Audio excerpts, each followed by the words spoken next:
Hey guys, Patrick R with TFP TV, and we're over here with CAA and Hartman with Mikey, who is the designer of a lot of the products and also runs it and designs paychecks and does all kinds of fancy things. Yep. So we're taking a look at the MH1 sight, and it's new from Hartman. Yep. And it's really pretty cool. Like the guys out there that like the big window, I think they're going to love this. So why don't you tell them just a little bit about it? Okay, real cool. What we tried doing was try to think outside the box. When you look at reflex sights the last 30 years, all you see is a window and a dot. Nothing has really changed if you go back 30 years on reflex sights. So we thought it was time to bring the reflex sight to the 21st generation. That's what we tried. We tried to make a highly military standard sight, but with functions that make sense. We'll start here. We're the only site in the world, we have 7 different patents on the sight, but we're the only site in the world that we use a remote control. So what happens here, I can be aiming, the sight will be off, I can press a button or on the left or on the right, depending if I'm righty or lefty, and it turns on the sight and changes brightness levels without having to disengage my hand and go to the sight. Why do I need this? Let's say I cleaned a room. On the room, I want my reticle to be very low intensity because it's dark inside. But then I have to aim outside through the window or go outside. I can't tell the enemy time out and start playing with the activation buttons. Right. So I can control it from here. Interesting, we cannot turn it off from here because I didn't want anyone in situations, in pressure situations, by actually pressing it and turning it off. So that's one cool thing we did. Another cool thing we did, we put 2 motion sensors inside. The sight knows when you're shooting. When you're horizontal and you're shooting it, it stays on. Very, very sensitive motion sensor. When you put it down, after a period of 10 minutes or 10 seconds, you decide, it turns off. And it won't wake up when you move it. Yeah, no, I was testing it earlier. I was really trying to wake it up, and it wasn't until I brought it up to the shoulder that it turned back on. It'll never fall, it'll never wake up. Like when you hit a bumpy car or something like that, it won't wake up. Only when you make a shooting motion does it turn on. So you have to go over 20 degrees, or up, down, or right, left, X, Y, or Z. Now there will be guys that saying they're watching the show and they say, no, that's stupid. What happens if I have to aim low? I said, good question. Let's say you're doing an ambush from high to low. It's an important question. By pressing the middle and left buttons, you turn off that tilt mode. So it will not turn off. So you have control of that as a shooter. Okay? So that's another cool thing we did.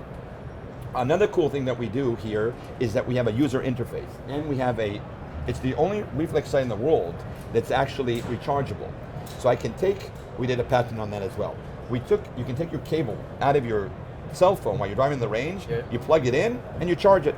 So it works with a battery inside here, which is a rechargeable battery, and it also has a CR123 battery, backup battery. Oh, very cool. So one after the other. So it's kind of cool system. The idea here is whenever you have a battery in a sight, the hours are important. This sight you never have to turn off because it'll go to sleep when you go to sleep. When you're using it, it's on. When you don't use it, it turns off. Now, it has a low battery indicator, which is kind of cool. When there are 2 hours left, the reticle will blink 5 times fast, and then every 10 minutes, it will get faster and faster and faster, saying you charge me, change me, charge me, change me. Now, because we have 2 different batteries, it moves from one to the other by itself. But even if you have only a 1 battery source, it's good to go. You can just use the CR123 and not charge it, or just charge it and not use the CR123. You don't need both of them. You can use one. Okay. Another cool thing is because we have the USB, we said, you know what? Let's let the person, why should I, the manufacturer, decide for him how the sight should be? What I should do is let him decide how he wants to do it. So we built a system that user interface. I can plug this into my personal computer and change the functions, the PTT, the low battery indicator, the tilt sensors, the motion sensors. You can change everything about the sight. We have 5 intensities day and 5 night. You can change those if you want as well. Oh, wow. There's a memory chip in here that remembers, let's say the sight went to sleep on level number 3 brightness level. After a year, you picked it up, it'll remember that it was on number 3 and it'll wake up to the same intensity was when you did on there. It has the largest window out of the market by far.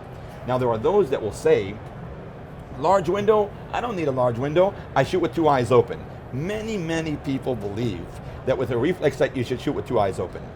But when you're going long distance or small targets, you close an eye. Especially, another thing is night vision. When you put night vision behind here, your empty eye is irrelevant. So what decides your field of view at night? The size of the window of the reflex sight. So the bigger the window size, the bigger field of view you have. It's at night, especially at CQB where field of view is critical.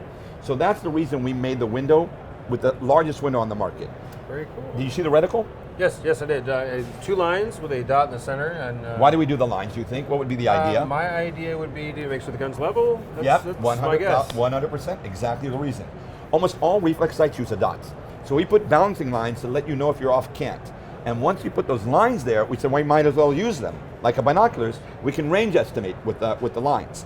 To 100, 200, and 400 yards, you can range estimate with the reticle, where the body falls, the head, the shoulder or silhouette. So we said the enemy doesn't walk with a sign, I'm at 180 meters, so I need to know where he is, right? It would help, right? So that's basically the MH1. We have different colors, different types of reticles. We have one adapter or two adapters, two different types of reticles, I think I said.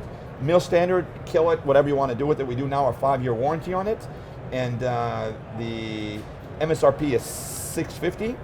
And right in line. Yeah, it's good. It's high end, but it has so many more things that everyone else has. It's a fantastic looking sight, and I noticed it's not very heavy, but it looks like it's going to be a good option for shooters. I hope so. We believe so. Yeah. Well, I appreciate it, Mikey. Thank you, sir. It was a great talking to you. Yeah, take care. All right, guys, stay tuned for continuing SHOT Show coverage.